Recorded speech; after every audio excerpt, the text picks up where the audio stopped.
Goeienaand, good evening, fellow South Africans and citizens of the world. And yet it's getting cold in Brisbane, Australia, which is why I'm wearing my trackie now. Winter is definitely on its way.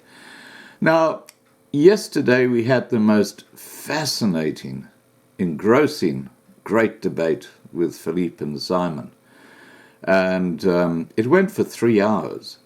And one of the most important strategies that is used by just about every prepper group I know includes escaping from the city before the shit hits the fan.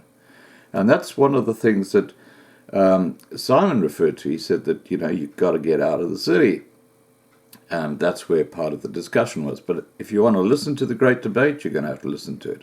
Now, the reason I'm talking about this is because, I always say there are things that are just coincidental that happen, and, they're in the background. There are a lot of things in the background with Loving Life, and this one just bubbled up, okay? And on Wednesday evening, we're going to have a live stream on the main channel. And it's going to be with Patrick, who you've met. He's a guy who helps the impoverished whites. It's going to be with Mia, who's been on the live stream as well. She's the artist from Bultfontein, but she is very, very good at using recyclable materials to build buildings. You're starting to get a picture of what's happening here. And the third person who we'll be talking to on Wednesday night is Nikki. And it's funny because I got this email from Nikki probably about nearly a week ago, and I just sat on it. And then when we had that video, where someone sent me a video about how you can cheaply build a house using those plastic bottles, remember that one? And I then got a Skype message from Mia who said, hey, that's exactly what I do. And then I thought of the project that Nikki was talking about. I thought, hey, she's talking about a rural type existence for people. What a great way for them to build a home. So basically I put Patrick, Mia and Nikki in touch with each other, and now things are happening. And that's what this community channel is all about. Now, let me tell you what Nikki's project is all about. Now, I'm just reading from an email that she sent me. And there is a competition in here. And it's for a book, but I'll get to that at the end of this video, so you're just going to have to wait.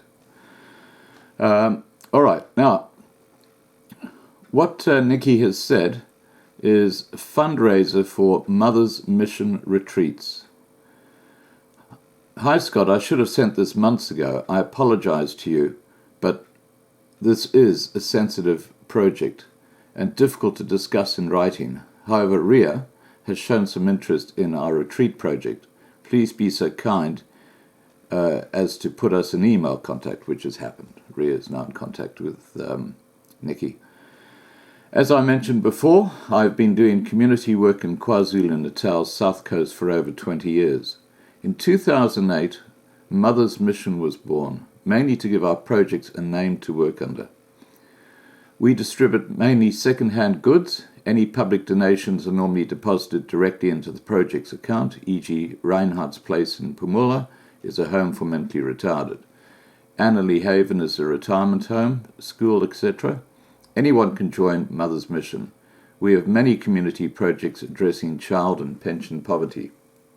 Fundraising projects include community, flea markets, and pancake days. This makes collection points easier too. Most of our Mother Mission projects assist only whites these days because the whites' needs have grown exponentially over the years. Most destitute people flock to the South Coast during winter because the temperatures are mild all year round. Okay, the photo I've attached speaks for itself as an introduction to Debbie Karlitz. Debbie is also my MediHerb soap maker, made from MediHerb's healing balm. All profits raised through my MediHerb products is put into various community projects. Debbie's book sales is a major fund of this Mount Retreat project. Back to Debbie. Since returning to South Africa, She has basically been in hiding because she feels her health is in danger after the hostage ordeal, which she talks about in this book. Debbie has donated 10 books towards fundraising, towards this project, i.e. the health retreat. This retreat is very rustic and endeavours to be a health rehabilitation retreat, connecting mind, body and soul. A local healer recently shared the traditional way of hut building. I'll include a photo in a separate mail. The next huts are slightly more colonial. A dozen of these huts are for sale. This farm is in Drakensberg. The closest airport is George. Sales currently 50,000 rand for the hut, which is a lifetime ownership of the hut, but not the land. 1 hectare of land is available for 100,000 rand, but very few are left. The owner is free to erect any dwelling with committee approval. This is a close community, and approval of sale is by the community committee. Now you can see where Mia comes in with these recycled homes. The project has limited capacity and only a few remain. We have a special offer, a weekend for two, to the rustic Mount Health retreat for those who pay more than 2,000 rand for the book. So what we're going to do on Wednesday night is we're going to be talking about the book, and we'll probably see if we can auction at least one of those books on Wednesday night, and hope to raise at least a couple of thousand rand for this good cause. We would be most grateful for any support, please. Our next project is a bit bigger, the Retrek retreats. We are currently looking at owning large available land at low cost to enlarge our self-sustainable villages and hopefully even relocate white squatters to them in the Cape.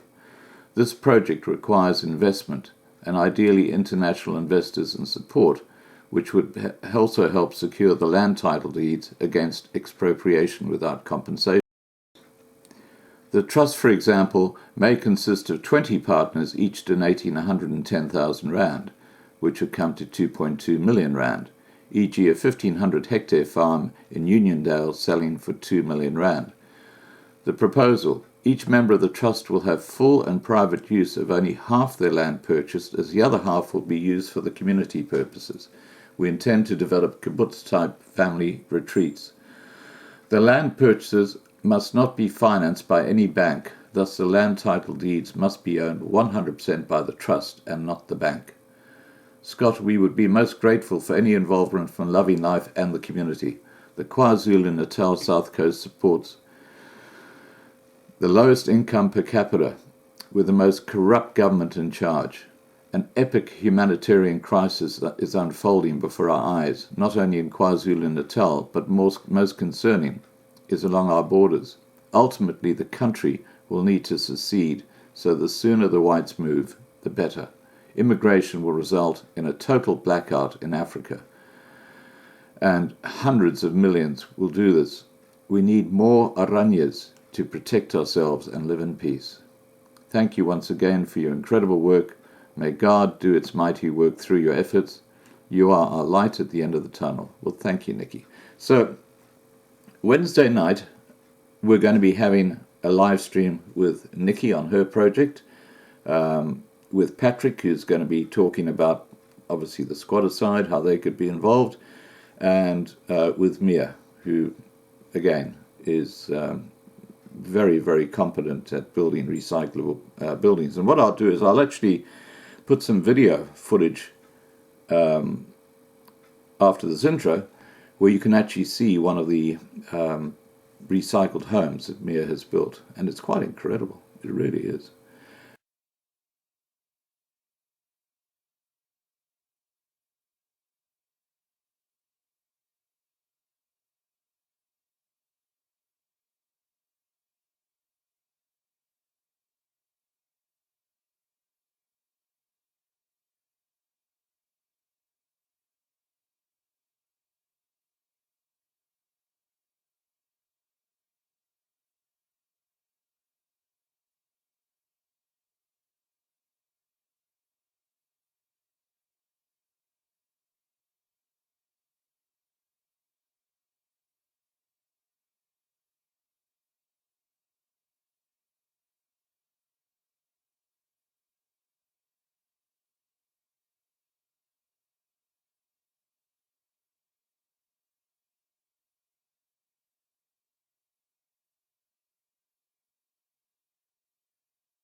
But here first are the photos that Nikki sent me of the resort and the products and the book, and just bits and pieces, so you get a feel for what this current resort that is nearly sold out looks like. All right, guys, we'll look at those first.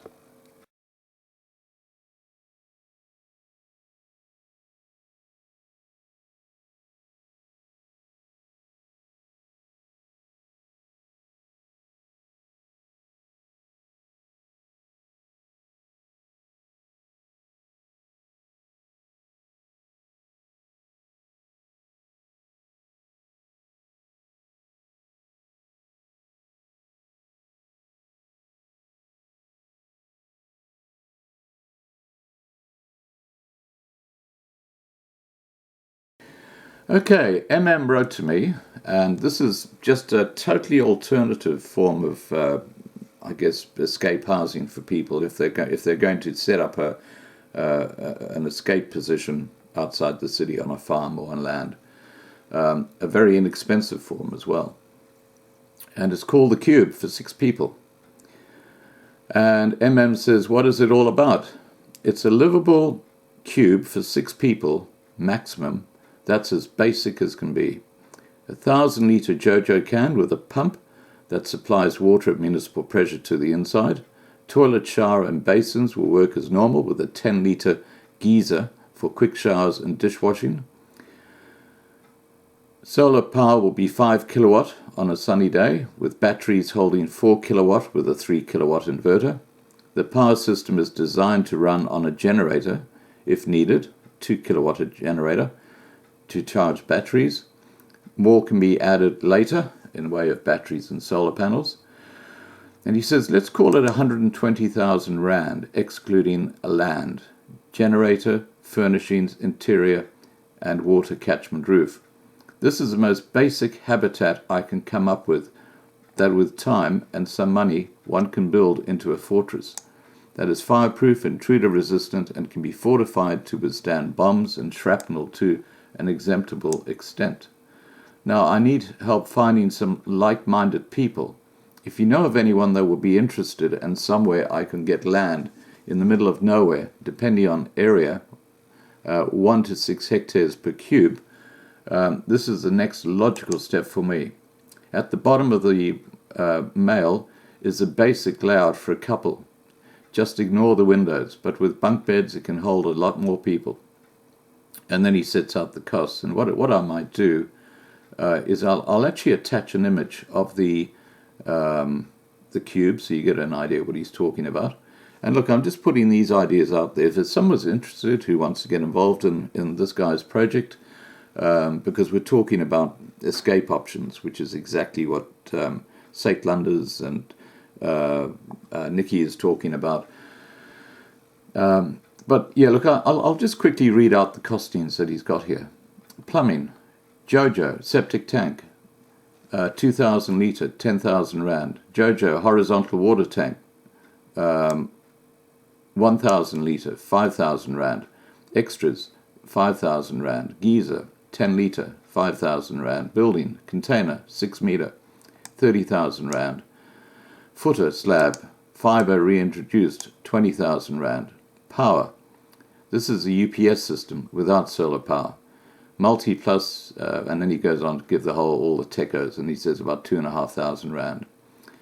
So I'm just putting it out there. I'm going to put my email address down below. If you're interested in talking to about this particular type of housing, please just send me an email and I will forward your email to him. All right, guys. Now, remember, Wednesday night, we're having this discussion with Mia, Patrick, and Nikki, and it'll be a live stream on this channel, 8 p.m. Johannesburg time. Have a great evening. Bye for now.